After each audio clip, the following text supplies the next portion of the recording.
सोनी जी। राधे राधे महाराज जी। जी राधे राधे महाराज जी।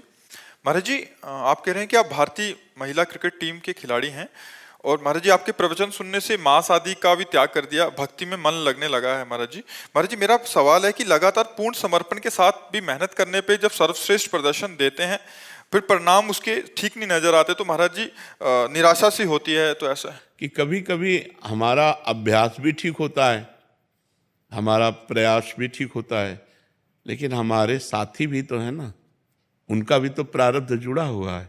केवल आपका ही तो एक टीम होती है ना, तो टीम में मान लो 15 लोग हैं, तो आपका अभ्यास ठीक है, आपके आचरण ठीक हैं, आपका प्रारब्ध भी ठीक है, लेकिन 14 का अभ्यास, 14 का प्रारब्ध, 14 के आचरण जो शेष हैं, अगर वो प्रारब्ध गिराने वाला है और अभ्यास शिथिल है तो आपका अभ्यास बहुत श्रेष्ठ, प्रारब्ध बहुत अच्छा है, लेकिन आप उसी टीम में हैं, आप हारेंगी। और अगर हम व्यक्तिगत खेल में सिलेक्शन नहीं हो पाता तो इसमें क्या सोचें, मतलब टीम में ही सिलेक्शन नहीं हुआ तो हमारा भी हाँ, हमारा वो पर्सनल हमारा प्रारब्ध है, वो पर्सनल हमारा प्रारब्ध। कभी कभी होता है कि जैसे हम टीम में सम्मिलित हो गए हैं तो पूरे टीम का प्रारब्ध, जय और पराजय पूरी टीम की मानी जाएगी। मान लो आप खिलाड़ी हो और आपका ज्यादा अभ्यास नहीं है और 4 ने बहुत उत्तम खेल खेला और विजय को प्राप्त हुए, तो आप टीम में हो इसलिए आप भी विजय को प्राप्त हुए। तो हो सकता है जब टीम में होते हैं तो उसमें पूरी टीम का प्रारब्ध होता है, उसमें पूरी टीम का अभ्यास होता है, तो हम अपने अभ्यास से न चूकें, हम अपना प्रयास करें और असफलता मिले तो उस समय विचार करें कि ये पूरी असफलता है। अगर हमारे पूरे साथी पूरा अभ्यास ठीक करें और भगवान नाम जप करके अपने प्रारब्ध को रोके तो विजय प्राप्त हो जाएगी, निश्चित विजय प्राप्त हो जाएगी। महाराज जी कभी कभी ऐसा होता है कि अच्छा खेलने के बाद भी नहीं हो पाता। हाँ, आप ही अकेले थोड़ी है ना, टीम है ना, पूरी टीम का प्रारब्ध उसमें लगा हुआ। प्रारब्ध भोग, तुम्हें दुख मिलेगा, तुम्हें हार मिलेगी, तभी तो दुख मिलेगा, तभी तो तुम्हें पश्चाताप होगा। पूरी टीम का प्रारब्ध लगा होता है। अब सब भजन तो करते नहीं, धर्म से चलो, ये थोड़ी कि शराब और मांस और ये सब गंदे आचरणों में कि हम जीत गए तो कितना जीतोगे। जब बुरा प्रारब्ध आएगा तो हारते चले जाओगे। अच्छे अच्छे खिलाड़ी तो अच्छा, यही खेल है जीवन का केवल उद्देश्य थोड़ी है, माया खेल से भी तो जीतना है, और माया खेल से जीतना है तो पवित्र भोजन, पवित्र आचरण, नाम जप और संसारिक खेल में अभ्यास भी करो, तो अब इसमें भी आप विजय को प्राप्त होंगी। भगवान जिसके साथ हैं उसके साथ विजय रहती है। यत्र योगेश्वरा कृष्णो यत्र पार्थो धनुर्धरा तत्र श्री विजयो भूतिर्धुआ नीतिर्मतिर्मम। जहाँ भगवान श्री कृष्ण वहीं विजय है।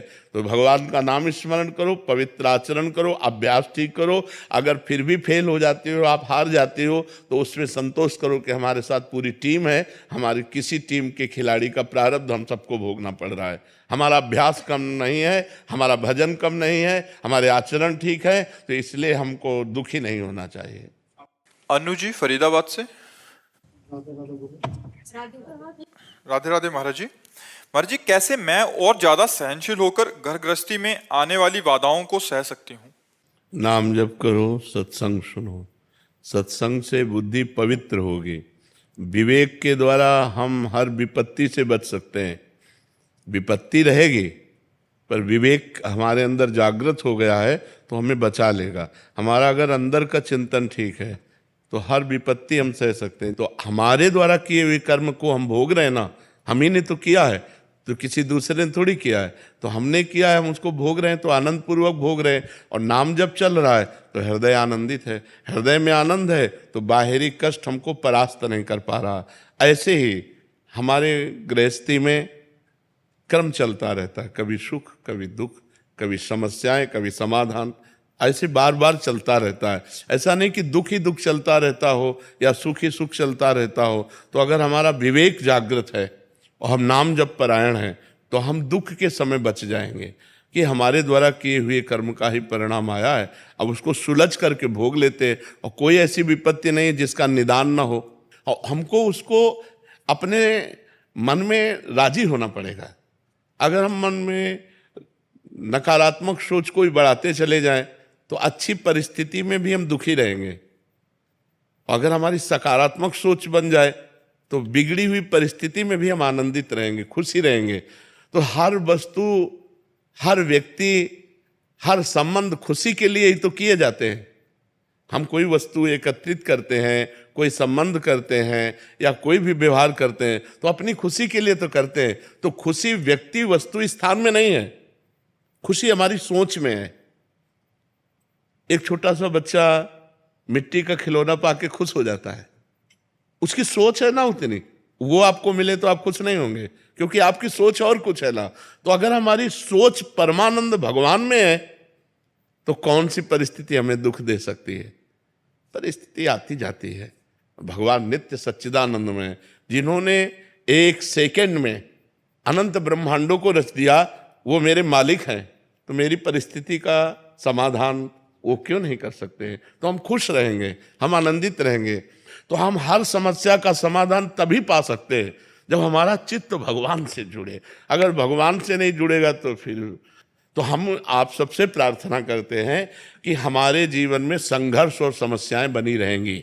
बड़े बड़े महात्माओं के, यहाँ तक कि युधिष्ठिर आदि धर्मात्माओं के, यहाँ तक कि भगवान स्वयं श्री राम के, आप देखा जब मनुष्य रूप में अवतरित हुए तो सरकार को कितना कष्ट सहना पड़ा, हर समस्याएं आई, सीता जी का हरण हुआ, दशरथ जी का मरण हुआ, क्या क्या हुआ।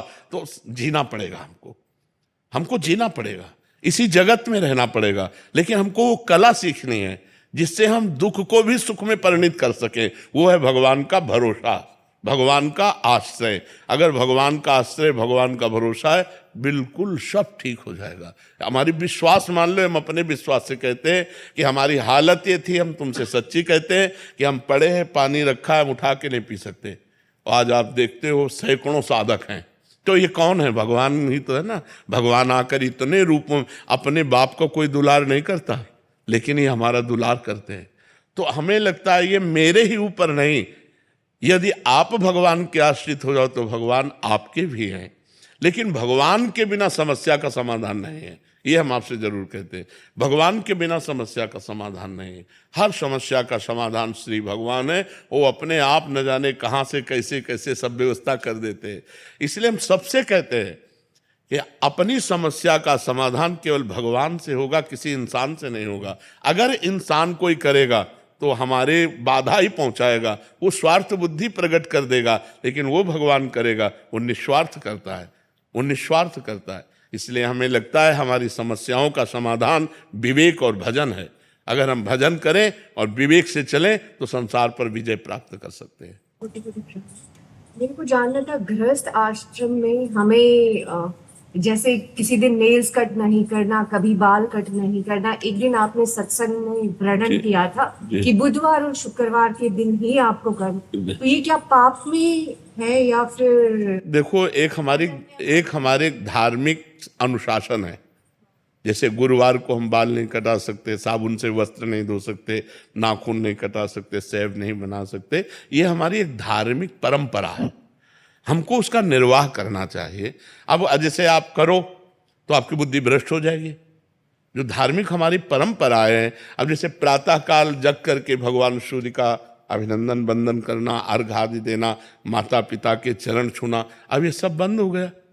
अब देखो बंद हो तो बुद्धि भ्रष्ट नहीं हो रही है। कौन शांति से जी पा रहा है? माता पिता बेचारे बड़े बूढ़े, उनको कोई अनाथालय भेज रहा है, कोई धक्का मार के घर से बाहर कर रहा है, और वो जवान होकर के और इतनी समस्याओं में फंसते चले जा रहे हैं कि फिर परिणाम पत्नी कहीं और भाग रही, पुत्र कहीं और जा रहा है,